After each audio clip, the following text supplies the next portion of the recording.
Hello, we are going to show you how to put together your origami orb. This is what the end product will look like, and this is a list of all the supplies that you're going to need.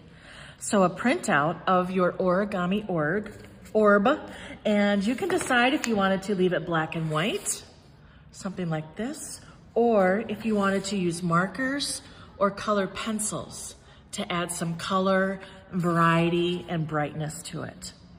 You'll need a pair of scissors, either a glue stick or some clear tape, a folding bone, or I like to use a popsicle stick. This is a folding bone. This is a little bit more of a sophisticated tool. Otherwise, if you don't have one of those, a regular popsicle stick will also work. And a soft surface. And I have one of my cutting boards that I'm going to be using. If you don't have a cutting board, then you can use like a notebook or a folder that has paper in it. Something so that when we do our scoring, that it's not a hard surface like a table. You want to have a little bit of give. So the first step is, obviously, if you wanted to add color to it, and then you're going to cut out those 3 strips, okay? You'll notice in the printout that there is a space up here that says adhesive. Don't cut that off. You want to keep that on, okay? And then you're just going to cut straight down all the way to the end, and you're going to cut out those 3 rectangles, okay? Now that you have those cut out, we are now going to do some scoring.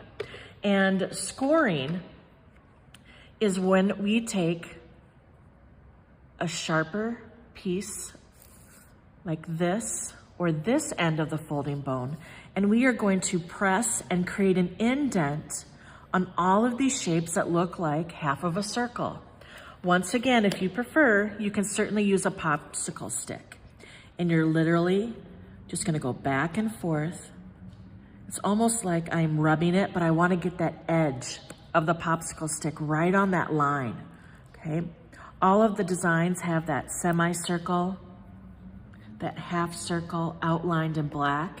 So you wanna make sure that you're going and you're applying an indent, okay? You can use your finger and you can feel it too, all right? You wanna apply pressure, because eventually we're gonna have to fold these areas. And by scoring it, it's gonna make folding it so much easier, okay? So you have 4, 8, 12 of those circles to apply that scoring method to. So go ahead and do all that.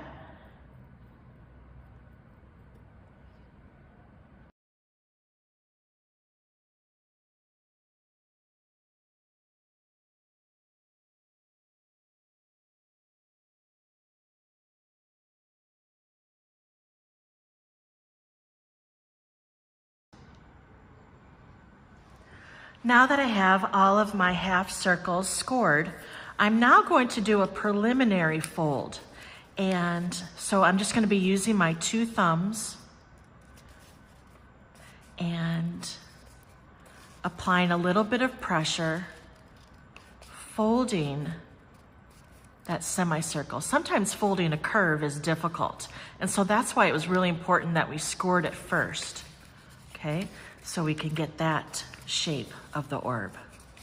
So I'm gonna go ahead and do a preliminary fold, a little crease, if you wanna call it that.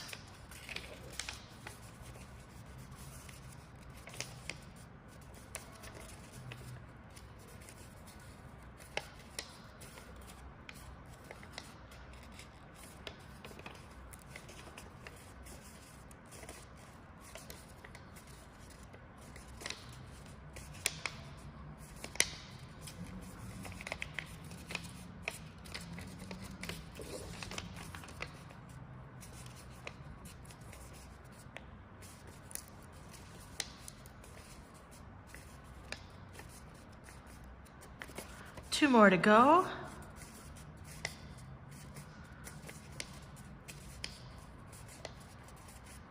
and then straight on to the next step. So I have 3 strips.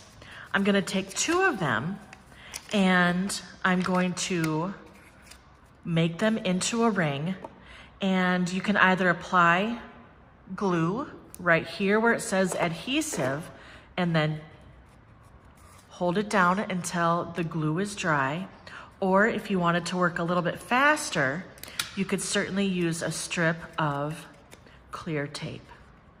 I'm gonna go ahead and use the clear tape option today. So I've got ring number 1. I'm gonna do the same thing and create ring number 2.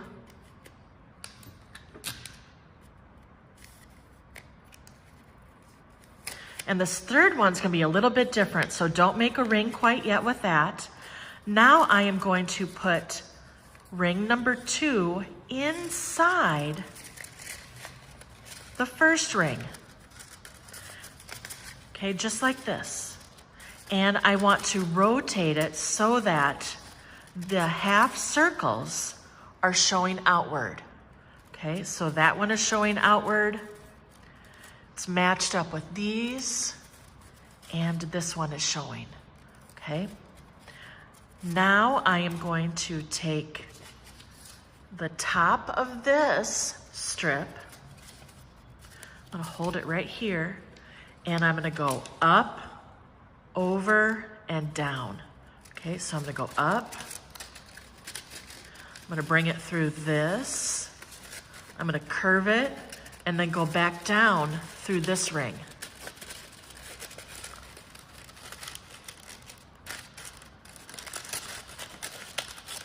And this might take a little bit of a wiggle, a little bit of a jiggle, until you have the 2 ends meeting.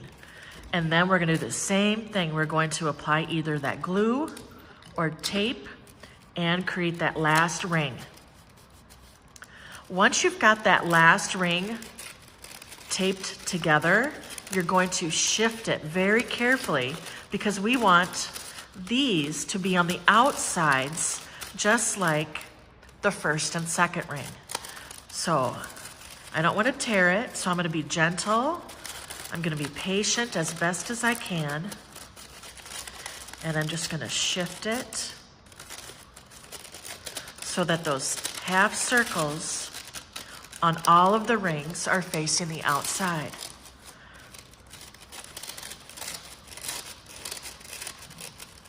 All right, so I'm just gonna double check my work, do a little bit of shifting, make sure all of those on the outside. And then once I've double checked that, now it's the fun part. I am going to apply equal pressure and create that curve. I'm gonna do the same thing on the opposite side. Apply equal pressure, create that curve. Now the orb is coming into play. All right. I might have to do a little bit of additional, extra pleating, a little bit of pinching to reinforce that crease so that orb really starts to take place.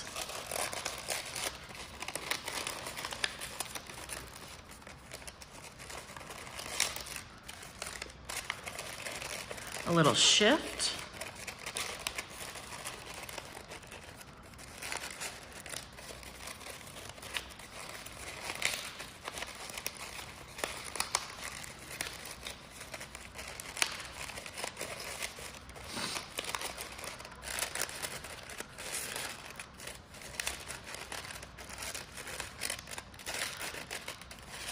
All right, and then just double checking all of the facets that you've created with this orb.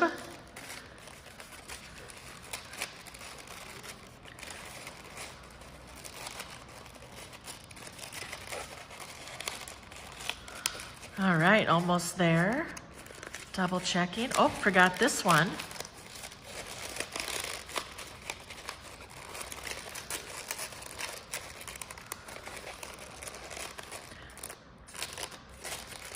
Cleaning up some of those edges, those facets.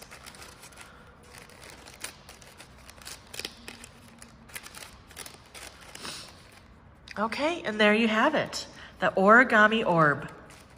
Now what you can do with this now is you can just have singular ones. You can take a wire and string it through. There's little pockets that you could string that wire through and create a sculpture. Or you can also use a thread and a needle or maybe some yarn and create a little chime, a little dangling sculpture. All right, and there you go.